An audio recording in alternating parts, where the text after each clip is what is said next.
So see, that's whenever we talk about this image of following Jesus. See, you guys thought I wasn't going to use it this week. When we talk about using this image of following Jesus, it's because we are saved by grace through faith, and we're walking this thing out every day. We haven't stopped. We haven't arrived. We're on our journey till we meet him face to face. We're on the journey with Jesus. So today we want to start out with sola gratia, grace alone. Continuing in Romans 3, it says this, verse 9 and 10, what then? Are Jews any better off? No, not at all. We've already charged that all, both Jews and Greeks, are under sin. It is written, no one is righteous, no, not one. We know this, don't we? Are any of us righteous in and of ourselves? No, we're not. And we know this because we know our own mistakes. We know our own flaws. We know our own sin. You don't have to tell us. We know it before we come into the church doors. Sometimes it prevents us from coming into the church doors because we feel that convicting presence of the Holy Spirit who wants us to correct our lives. And so we don't want to come through the church doors. You guys ever been the preacher and not wanted to come to a Sunday? Me too. I'm looking at the front row. They're like, yes. You could ask Celeste. I'm like, hey, you want to preach this morning after I finish my notes? Because I know the conviction of the thing is also for me. Because when he's talking about pride or anger or these other things, I'm like, can we not talk about that today?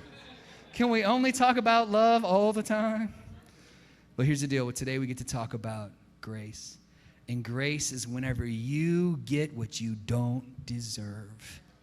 It means that you did something, but you get something better because they have grace on you.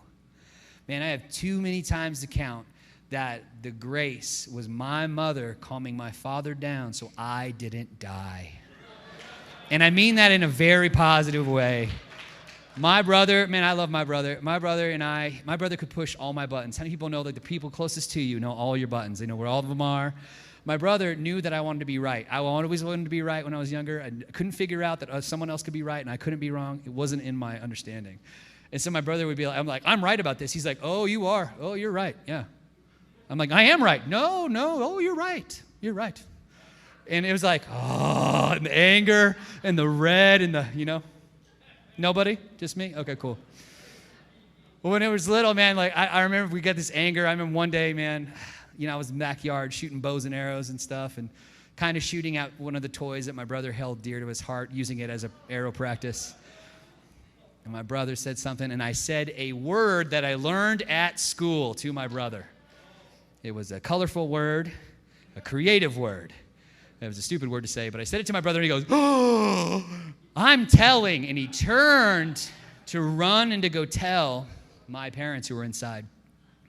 And I had this stick that I'd whittled down on my bow. And I was like, And in great anger, Cain and Abel style, I was like, drew, half draw, and shot my brother in the back. Now, it's a dull arrow, but you still shot your brother with an arrow. What are you doing? And my brother, who is he's a very thin guy. He just has he comes to my mother's side, tall and thin people. He didn't have any meat to save the child, right? So immediately it's like a bruise and he's about to die and he wails out and runs in the house. And then I knew I was gonna die. But somewhere in that process, though I was punished, I won't go into it, in that process, there was grace that was given to me that I did not, in turn, get a firing squad from an arrow, right? Which would have been fair, right? Eye for an eye, tooth for a tooth. That's old school. Eye for eye, tooth for tooth. Getting shot in the back with an arrow the same way you shot your brother. But instead, I didn't get that. I received grace. And man, how much more do we need grace today? And we're so thankful for the grace of God, which is ours, that we can't earn. It's a gift.